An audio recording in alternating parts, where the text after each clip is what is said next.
эми баары тескери кетти. Өзүмчүлдүктүн аркасынан Казакстандын Көкпар Федерациясы болгон өлкөнү чочутту. Орустар экинчи жер улага ойнобойбуз деген бойдон кетти. Алардын командасы келген күндөн баштап басым астында жүрүп, ар бир оюн сайын паспорттарын көрсөтө берип тажашты. Түрктөр жер улакка түкүрдүк деди. Булардан үлгү ала турган эч нерсеси жок экен. Эртең күчтүү командага айлансак, ушинтип бир тараптуу оюн болуп турбайбы деп айран таң калышты.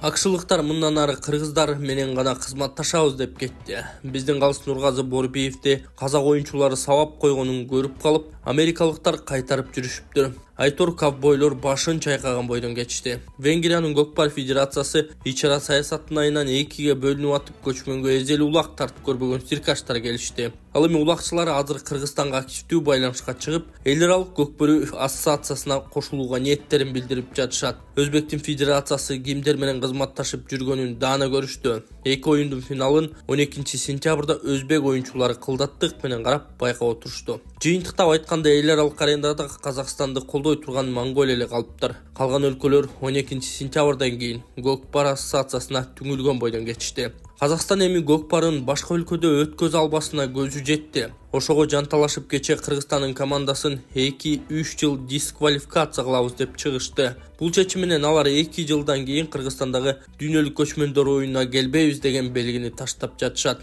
Болбосо Кыргызстан дүйнөлүк Көкпар ассоциациясына мүчө да эмес жана бизде жер улактан эч ким дисквалификация кыла да албайт. Кыргызстандын Көкбөр Федерациясы эми Казакстанды карап түздөнбөйт, аларга көчмөнгө катышкыла деп да суранбайт. Кааласа келсин, каалабаса жок. Жер улакты уттук деп жар салганча маалыматтык согушту уттурушту. Көкпар деген спорт дүйнөдө мындан ары жок. Өз спортуна Казак Федерациясы өзү балта чапты. Бүгүн биздин аттар, балдар өлкөбүзгө келгенибиз менен Казакстандын соц тармагында азыркыга чейин өздөрү жемелеген.